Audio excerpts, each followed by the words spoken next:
Bana b'Imana nimugire amahoro maze duhimbaze Imana n'umutima wacu wose kuri uyu wa mbere tariki 23 2020 mu isomo ryo mu gitabo cy'ibyahishuwe umutwe wa 14 umurongo wa mbere kugeza ku wa 3 n'umurongo wa 4 kugeza ku wa 5.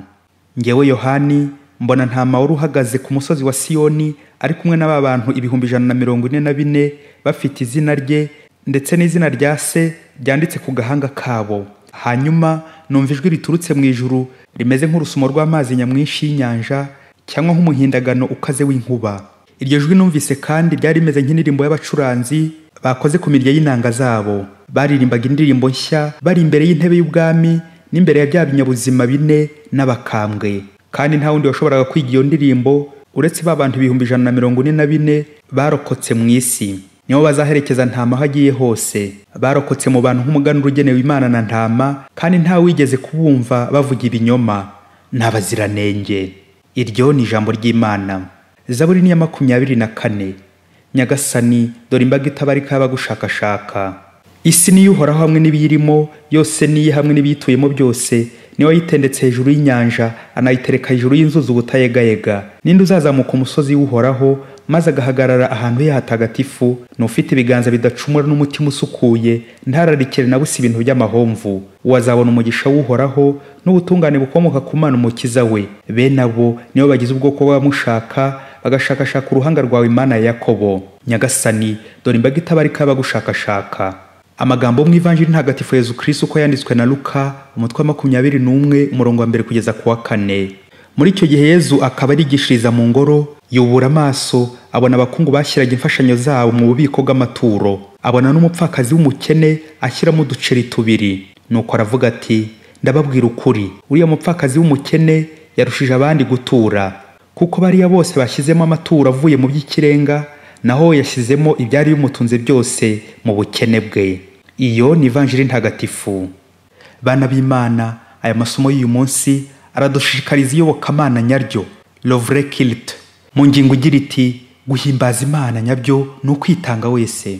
Igitabo cy'ibyahishuwe gitwumvisha neza umurimo wo guhimbaza Imana abatsinze bakora ari bo batagatifu. Mutagatifu Agustin mu Kilatini ati qui ben cantat bis orat qui chante bien pris de foi. Ni koko uririmbye neza abasenga kabiri. Mu isomo rya mbere bagarutse kuri wa mubare 144 bishushanya batsinze bari guhimbaza Imana. Bivuga imbaga nyamwinshi itabarika yabagiye mu ijuru baririmbira Imana ubutitsa bati iryo jwi ryari rimeze nk'indirimbo y'abacuranzi baririmbaga indirimbo nshya bari imbere y'intebe y'ubwami. Amen. Babyeyi hari abakristo bamwe bajya banga kubumbura umunwa ngo baririmbire Imana mu kiliziya ndetse n'ahandi bagomba gusingiza Imana. Nyamara mumenye ko igihe turirimbira Imana hano ku isi tuba turi muri repetition twitegura kuzahanika mu ijuru. Hari bamwe rero batikoza repetition ndetse abandi bakaririmba indirimbo z'abahanzi b'ibyaduka ariko iz'Imana shwi nta n'igitero nambabazi. Dore amwe mu magambo ya Mutagatifu Thomas wa Aquin umuhanzi wa Kiliziya Gatolika ku miririmbire ati ni muri muzika Kiliziya igaragariza intambara n'umutsindo w'Imana. Niyo batagatifu bifashishije mu busabanira Imana bwabo. Muzika ifasha abanyabyaha gusaba imbabazi imara intimba bayifite igakomeza abanyamwete mu budacogora. Kutamenya kuririmba ni ukunyagwa zigahera.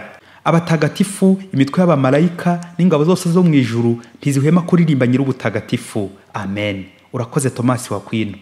Ahasigaye bana b'Imana baririmbyi ni ukumenya niba umurundo w'amakorari dufite umurundo w'indirimbo tuzi kuririmba neza tugahanika tugahogoza imbaga, niba ari ukwitanga koko n'umutima wacu wose cyangwa niba ari ya quantité sans qualité, bwa bwinshi butagira ubwiza bwa buru bwinshi butagira umusururu, bya bintu byinshi nta buntu. Ibaze nanjye nibaze. Igisubizo turagihabwa na Yezu mu Ivanjili ahaduhamagarira le vrai culte, isengesho cyangwa iyobokamana rivuye ku mutima. Guhimbaza Imana ni ukwitanga wese, ni ukwitura ugatangana umutima mwiza, mbese nk'umupfakazi w'umukene utuye uduceri 2. Mu maso y'abantu tuduceri 2 turasuzuguritse, ariko Imana yo icyo yashimye n'uyu mutima w'uyu mupfakazi. Ni nkaho umupfakazi ageze ati Nyagasani dore ibyanjye byose nanjye ndakwihaye, ahasigaye nitungirwe nawe. gucungira ku Mana yonyine ngo umukene ku mutima.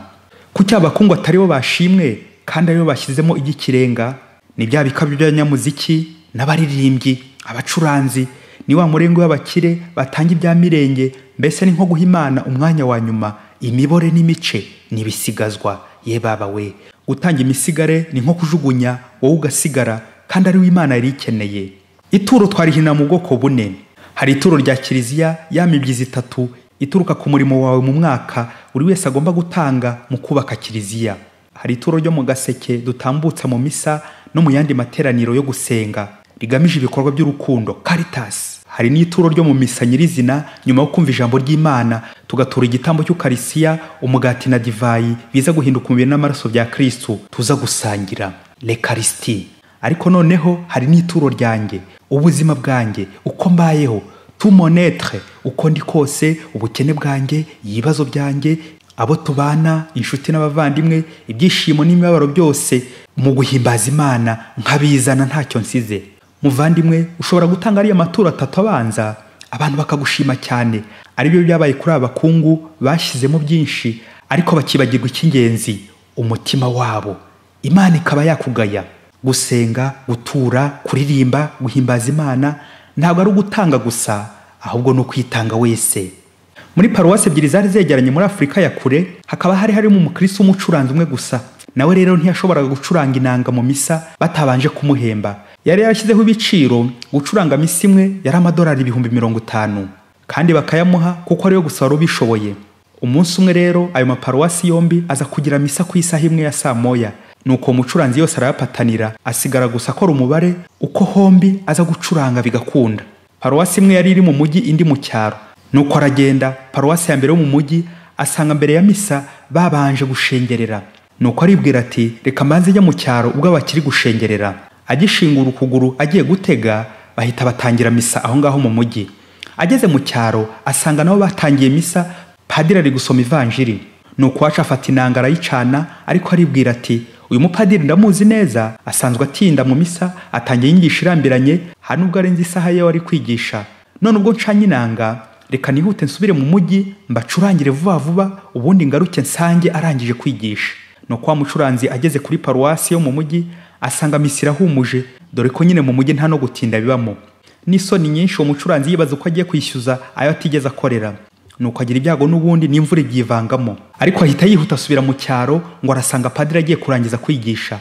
Nuko ari mu nzira agenda ahura n'abavuye mu misa bishimye cyane uburyo abaririmbi babarimbiye neza, kandi padiri akigisha igihe gito gishoboka, bakabyumva neza bakanyurwa.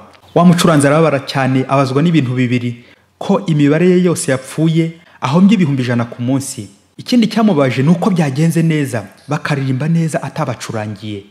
Niko mubyeyi, wasanga nanjye ndi mu bantu baza guhimbaza Imana mu misa, nkaza gusenga kubera umurimo nza gukora, fonction. Nk'umupadiri, ngo batari njye wasomye misa, nkaba nta kwikoza misa, nkaba ntajya gusenga atari uko abandi bagiyeyo. Ngo ubwo atari korari yacu yaririmbye, ntago njya mu misa. Ubwo ntari buze gutera igipimo, sincuranga inanga cyangwa gitari, ntaho njya. Ubwo ntaza gusoma ijambo ry'Imana cyangwa mpereze, nta misa njyamo. Aha, kubera ko hari inama nyuma ya misa, nk'umuyobozi ndaza kujya mu misa. Kubera ko nza guhura na fiance wanjye mu misa, ndajyayo.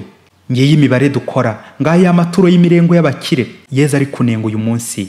Ubwo n'ubupagani rwose. Nukwisubiraho rero hakiri kare, ejo tutazasanga twarabaga mu makorari ya shitani, kuririmba nka Luciferi, y'amajwi meza, ubushobozi n'ubumenyi bihambaye bikangata, ariko ku Mana nta kirimo. Turyarya Imana, nta mutima dushyiramo. Tukaba twahera mu kwishakira inyungu zifatika z'amafaranga n'ibyubahiro, umutima wacu tukawuhunza Imana. Ahubwo muvandimwe, ni ukwitanga wese mu byo ukora n'umutima wose. Amen. Padiri Masumbuko Ladislas wa Diocese ya Cyangugu.